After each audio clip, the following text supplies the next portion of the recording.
एक गांव में एक किसान रहता था। उसने अपने खेत में फसल की बुवाई कर दी।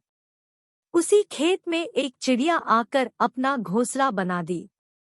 कुछ दिन बाद उस चिड़िया ने घोंसले में अंडे दिए। अंडे देने की कुछ दिन बाद उन अंडों से बच्चे निकल गए।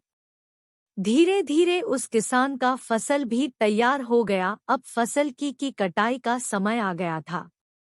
एक दिन किसान खेत में आया और बोला, मैं कुछ आदमियों को अपने खेत की कटाई के लिए कल भेज दूंगा, जो सारे फसल को काटकर मेरे घर ला देंगे। इस बात को सुनकर चिड़िया के बच्चे परेशान हो गए, मगर चिड़िया ने अपने बच्चों से कहा, मत बच्चों, कल यह फसल नहीं कटेगी। अगले दिन चिड़िया की बात सही हुई। फसल नहीं कटी। किसान फिर खेत में आया और उसने कहा, मैं अपने कुछ दोस्तों को कल भेजकर फसल को पक्का कटवा दूंगा।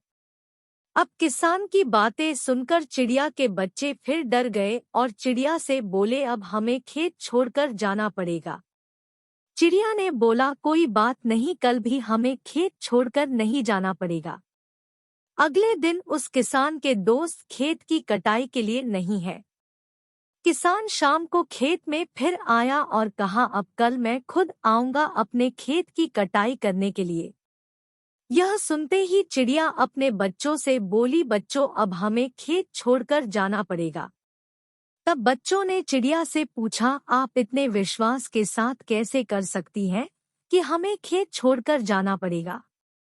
तब चिड़िया ने कहा, पहले किसान दूसरों पर निर्भर था, इसलिए उसका कार्य सही समय पर नहीं हुआ। लेकिन अब वह खुद ही अपना काम करेगा और सही समय पर कर लेगा। इस तरह से उसी रात चिड़िया और उसके बच्चे उस खेत को छोड़कर चले गए। दोस्तों, इस कहानी से हमें यही सीख मिलती है कि हमें अपना कार्य खुद ही करना चाहिए। दूसरों पर निर्भर रहकर हमें सिर्फ धोखा ही मिलता है।